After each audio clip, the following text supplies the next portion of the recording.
Hello दोस्तों, अस्सलाम वालेकुम। कैसे हो? सब ठीक है। मैं अच्छा हूँ और उम्मीद करता हूँ कि आप लोग भी सब बढ़िया और ठीक ठाक होंगे।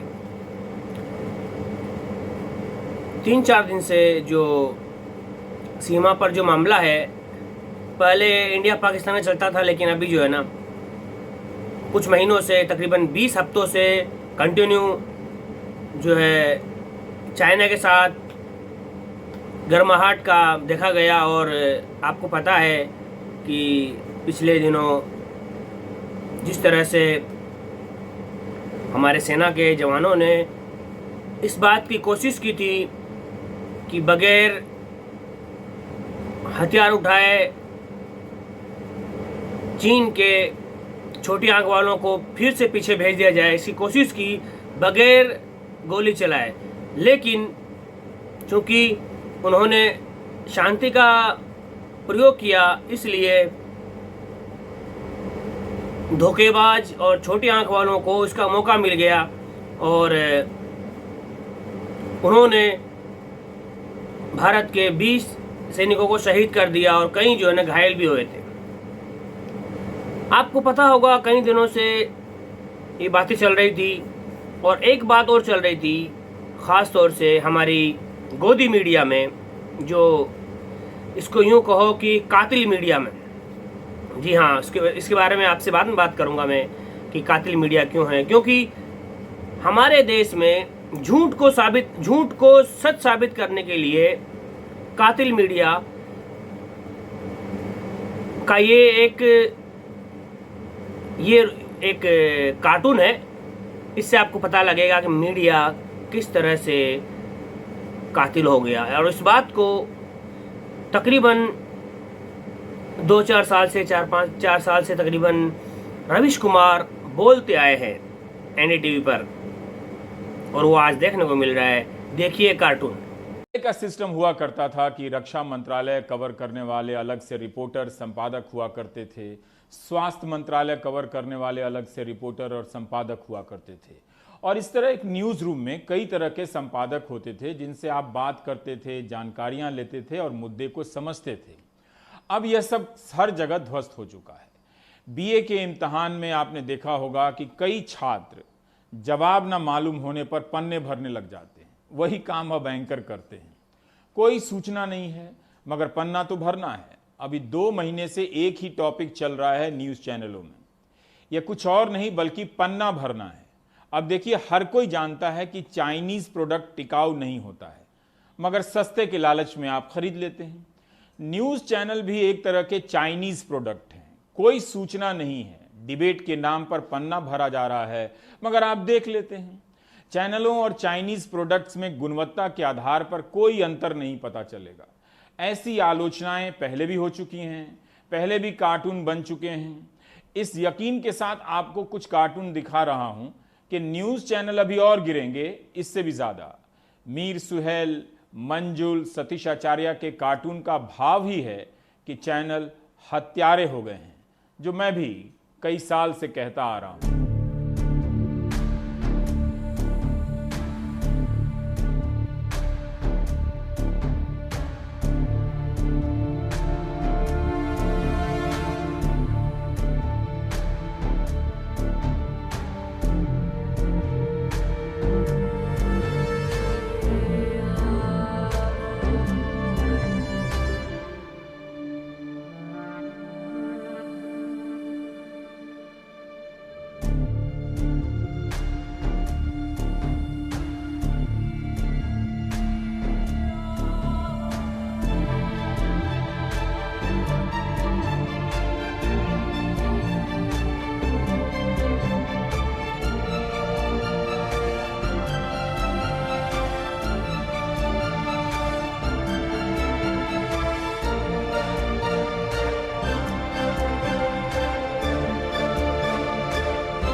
तो आपने देखा कि मीडिया किस तरह से कातिल हुआ और चाइना और इंडिया के बारे में जो बॉर्डर का जो मामला है, उसको भी किस तरह से मोदी जी की बात को सच साबित करने के लिए खबरें लाकर दिखा दिया। और जब पड़ताल हुई इन खबरों की तो ये आपको आगे पता चलेगा अभी इसी वीडियो में कि किस तरह से ये 1962 की खबर को आज की खबर बता दिया, 2020 की खबर बता दिया। जी हाँ, आज तक पे चीख चीख कर और जो है ना पूछता है भारत पर, चीख चीख कर जो है ना लोगों ने झूठ को बोला, और लेकिन उनके खिलाफ कोई कार्रवाई नहीं हुई, इसलिए कि उन्होंने देश को अंधेरे में रखने की कोशिश की। इस पर कोई कार्रवाई नहीं होगी क्योंकि सरकार भी यही चाहती थी, यही चाहती है और कर रही है। जैसा कि मोदी जी ने कहा कुछ हुआ है ना कुछ आया है। अब इसी 7 तारीख को मामला ये हुआ कि चीनी सेना ने फायरिंग की। वो इस वजह से कि हमारी जो सेना है वो उनसे इस बारे में कह रही थी कि आप जो है ना अपने पुराने ठिकाने पर चले जाओ। लेकिन अब हमारी सेना का मानना ये है और कहना है कि चीनी सेना 20 हफ्तों से लगातार जिस जगह पे मौजूद है और आगे बढ़ने की कोशिश कर रही है। तो फिलहाल चंद जगहों पर 10, 20, 50, 100 मीटर पर जो है ना हमारे सैनिकों ने कुछ कांटा वाटा तार वार बिछा करके काम चलाया है कि ताकि जो है ना आपस में मुठभेड़ ना हो, दूर दूर रहे। तो इसी पर चाइना के सैनिकों ने धमकी देने के लिए हवा में गोलीबारी भी की। लेकिन चूंकि हमारे साहब ने पहले कह चुके हैं कि कोई ने घुसा है न घुसाया है, तो यानी उनका कहना यह था कि भाई जब कोई घुसा ही नहीं है तो हम तो ये तो हमारी जगह पे हम पहले से मौजूद है। क्योंकि मोदी जी ने तो कहा है इस बीच में, ये वहाँ के अखबारों में बड़े धूम से चला है, क्योंकि वो गूगल यूज़ नहीं करता है चाइना, न गूगल, न जीमेल, न ट्विटर, न फेसबुक, ये सब यूज़ नहीं करता है, बल्कि जो है चाइना का सब कुछ अपना है, खुद पर्सनल रखता है। तो हमारे जो भारतीय वहाँ के रिपोर्टर है वो बताते हैं कि चाइना में ये बहुत धूम से चला पिछले दिनों कि जब मोदी जी कह रहे हैं कोई आया नहीं है तो इसका मतलब ये है कि भारतीय जवान चाइना में घुस गए हैं, इसलिए उनको जो है ना शहीद किया गया। ऐसी गंदी भाषा बोल करके मोदी ने हमारे जवानों की जो शहादत है उसको जो है ना उनके लिए, चाइना के लिए एक ऑफर कर दिया। बहरहाल उसके बाद भी अभी भी अब जवानों का कहना यह है कि अब तो अगर नहीं मानती है चीनी सेना, जो कि पिछले 20 हफ्तों से ज़्यादा होने पर भी अभी तक जो है ना कोई फैसला नहीं हुआ, नहीं मानती अभी भी, तो अब हमारे पास एक ही चीज़ बची है, वो है ईंट का जवाब पत्थर। क्योंकि हम जब से 20 हफ्तों से इनको जो है ना शांति से समझाने की पूरी कोशिश कर रहे हैं, और ये है कि यहाँ आकर के अपना जो है ना बेड़ा जमाए बैठे हैं, जाने को नाम नहीं लेते। देखिए आप भी ये इस रिपोर्ट में जो, और ये भी जान लीजिए कि मीडिया, भारतीय मीडिया, जो हिंदी की मीडिया है ख़ास तौर से गोदी मीडिया, वो अब भारत के भले के लिए नहीं बल्कि जो है ना भारत की छवि लोगों को न मालूम पड़े और अंदर से पूरी बिगड़ जाए, उसके लिए काम कर रही है। जी हाँ, झूठ पे झूठ, झूठ पे झूठ, खबरें कहाँ से निकाल के दिखा दी। वो चीख चीख के कह रहा है आज तक पर कि कौन बोलता है कि हमारे सैनिकों ने जो है ना इनको नहीं मारा, चाइनीज को नहीं मारा। ये देखो खबरें लेके आया हूँ मैं खबर, और वो सारी खबरें जो है ना 1962 की थी। कई जगह 1975 का भी जो है सामान यूज़ किया गया, फोटोज। बहरहाल क्योंकि सरकार ही चाहती है कि देश बर्बाद हो जाए, किसी को पता नहीं चले, तो मीडिया तो क्योंकि उनको पैसा मिल रहा है तो वो तो उसका साथ देगी। दूसरी तरफ सीमा पर तनाव जैसे बढ़ता है, हमारे स्मार्टफोन से चीनी ऐप गायब हो जाते हैं। बहुत से ऐप का नाम बैन होने के बाद कई लोगों को पता चलता है। ये भी था बैन करने का कारण यह है कि चीन इनके जरिए हमारा डेटा चुरा रहा है। अगर ऐसा है तब तो इन्हें बगैर सीमा पर तनाव के बंद हो जाना चाहिए था। अगर सीमा पर तनाव ना हो तो क्या चीनी कंपनी को इजाजत दी जा सकती है कि वो ऐप के जरिए भारतीयों का डेटा अपने यहां ले जाए? मूड हो तो ही पूछिएगा सरकार से, वरना रहने दीजिए। ऑल्ट न्यूज की अब पड़ताल बताती है कि राष्ट्रवाद या दुश्मन के सामने एकजुट रहने के नाम पर कितनी झूठी खबरें फैला दी जाती हैं चैनलों द्वारा। भारतीय सैनिकों के हाथों चीनी सैनिकों की मौत को साबित करने की जल्दी में चैनलों में झूठी खबरें चलाई गईं। एंकर गला फाड़कर चिल्लाने लगे कि गलवान घाटी में झड़प के बाद मारे गए चीनी सैनिकों की कब्र का एक्सक्लूसिव वीडियो मिल गया है, देखिए देखिए देखिए।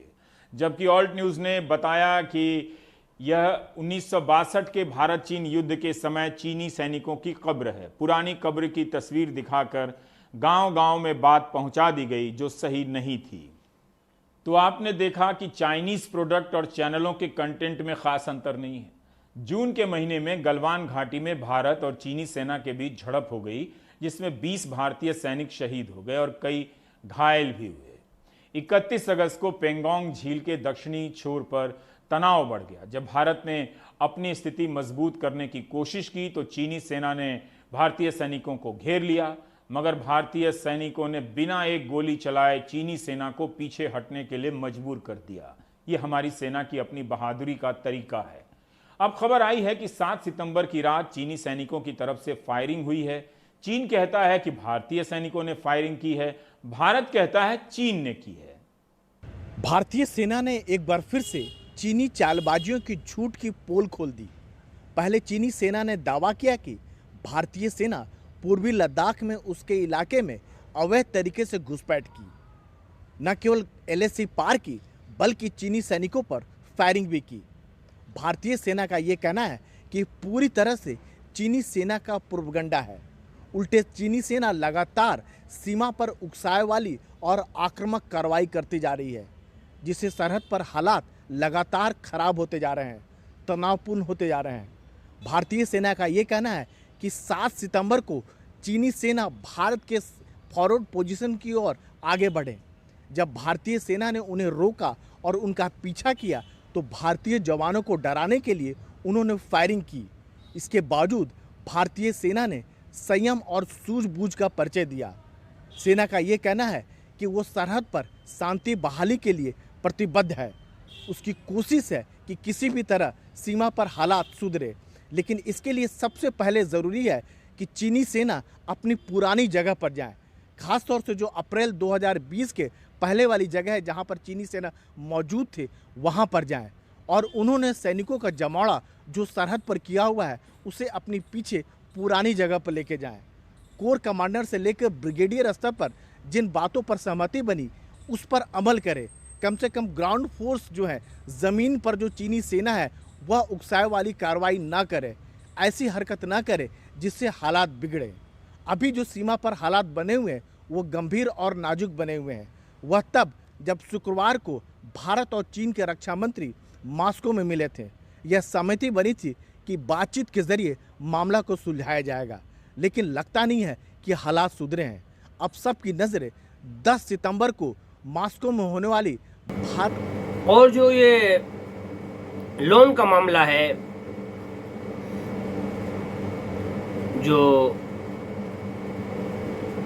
AIIB से लोन लिया है बीजिंग चाइना से, चाइना में जो बैंक है तकरीबन एशिया के कई देशों को उसमें शामिल है।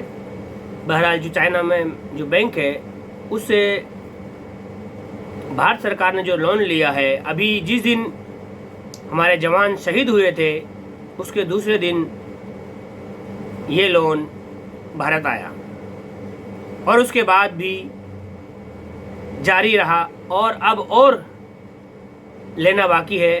कुछ दिनों बाद कोविड के नाम पर भी लिया, उसके बाद भी लिया, जिस दिन हमारे सैनिक शहीद हुए उसके दूसरे दिन भी लिया। ऐसा नहीं पहले लिया, पहले लिया ही, उसके दूसरे दिन भी लिया। जी हाँ, और अब फिर से ये कुछ और लोन लेना बाकी है ताकि पूरी तरह से देश को खोखला करने का मामला जो चल रहा है, सरकार का जो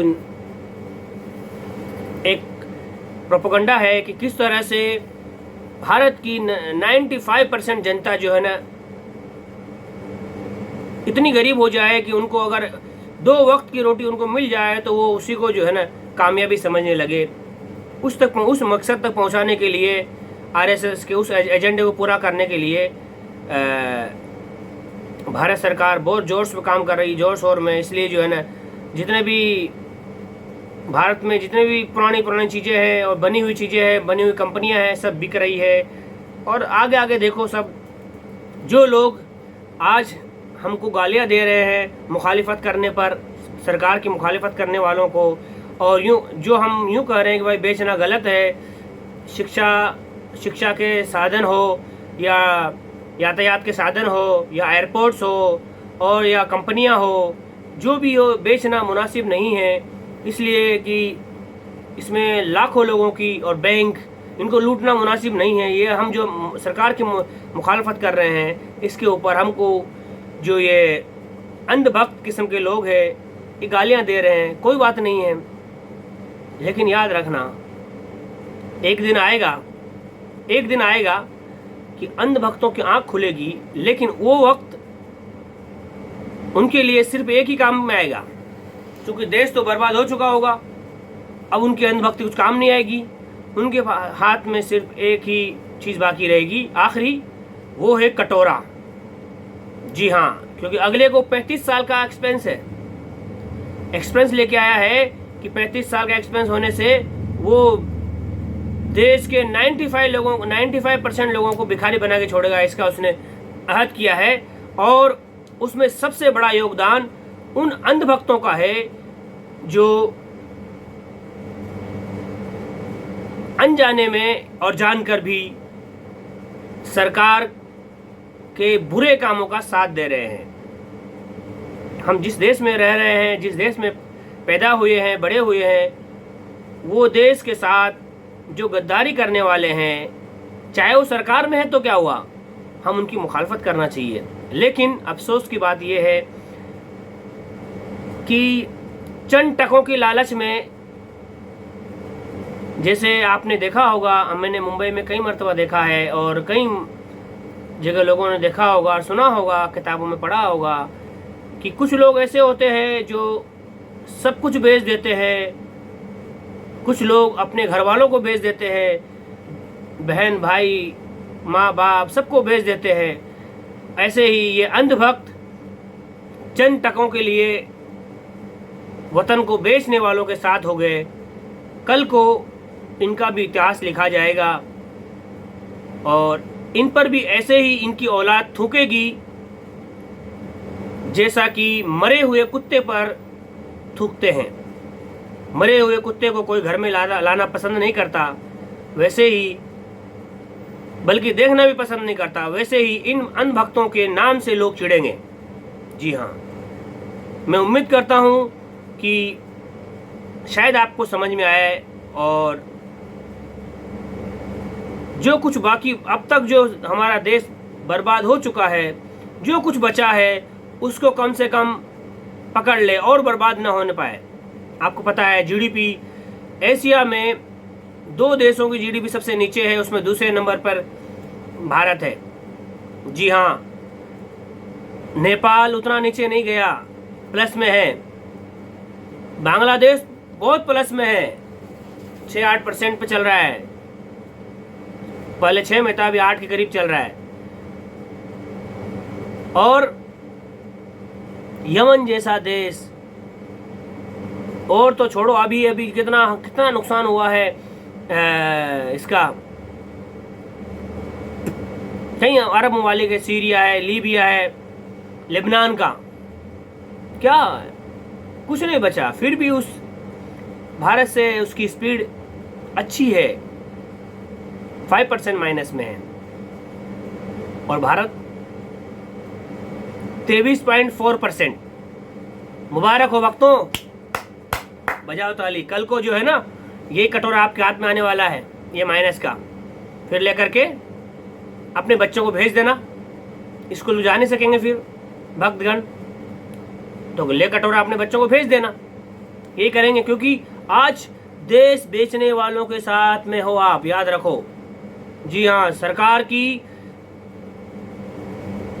जो गलत कोशिशें है उसकी मुखालफत करना देशद्रोह बिल्कुल नहीं है, बल्कि जो है ना देश का हर वो इंसान, जो हर वो नागरिक का अधिकार है कि वो देश के अच्छे के बारे में सोचे, उसके लिए चाहे उसे सरकार की मुखालफत क्यों ना करनी पड़े। जी हाँ, मैं उम्मीद करता हूँ कि मेरी बात आपको समझ में आए। अगर आपको समझ में आती है तो आप इसको शेयर करें, लाइक और चैनल को सब्सक्राइब करें। Thank you. चीन भरोसा नहीं बेचता है, वो बस अपना सामान बेचकर निकल जाता है। गलती हमारी है कि हम सामान के साथ साथ भरोसा खरीदने निकल जाते हैं। मैं चीन का विशेषज्ञ नहीं हूं, इसलिए थोड़ा रुक कर ठहर कर इस विषय पर प्राइम टाइम करता हूं, ताकि जो जानकारियां और विश्लेषण छप चुके हैं उनका सार हिंदी के दर्शकों के सामने पेश कर सकूं। आप जानते हैं कि 2016 में 57 देशों ने मिलकर एक बैंक बनाया जिसका मुख्यालय बीजिंग में है। भारत भी इसका सदस्य है, एशियन इंफ्रास्ट्रक्चर इन्वेस्टमेंट बैंक। इस बैंक ने महामारी से जूझने के लिए एक कोविड-19 फंड बनाया है। इस बैंक ने मई और जून में कोविड-19 से लड़ने के लिए भारत को 1.25 अरब डॉलर का फंड दिया है, कर्ज दिया है। गलवान घाटी में भारत और चीन की सेना के बीच हुई झड़प के दूसरे दिन इस बैंक ने 75 करोड़ डॉलर का कर्ज दिया भारत को। ये लोन गुजरात, आंध्र प्रदेश, तमिलनाडु, राजस्थान, पश्चिम बंगाल ने लिया। बेंगलुरु मेट्रो रेल और मुंबई अर्बन ट्रांसपोर्ट को भी कुछ फंड मिले हैं। हिंदुस्तान टाइम्स में यह खबर छपी है। भारत ने इस बैंक से कुल 4.5 अरब डॉलर का कर्ज लिया है। इसके अलावा अभी और 1 अरब डॉलर का कर्ज लेना बाकी है बुनियादी ढांचों के विकास के लिए। तो एक तरफ हम लोन भी ले रहे हैं, दूसरी तरफ सीमा पर तनाव जैसे बढ़ता है, हमारे स्मार्टफोन से चीनी ऐप गायब हो जाते हैं। बहुत से ऐप का नाम बैन होने के बाद कई लोगों को पता चलता है। यह भी था। बैन करने का कारण यह है कि चीन इनके जरिए हमारा डेटा चुरा रहा है। अगर ऐसा है तब तो इन्हें बगैर सीमा पर तनाव के बंद हो जाना चाहिए था। अगर सीमा पर तनाव ना हो तो क्या चीनी कंपनी को इजाजत दी जा सकती है कि वो ऐप के जरिए भारतीयों का डेटा अपने यहां ले जाए?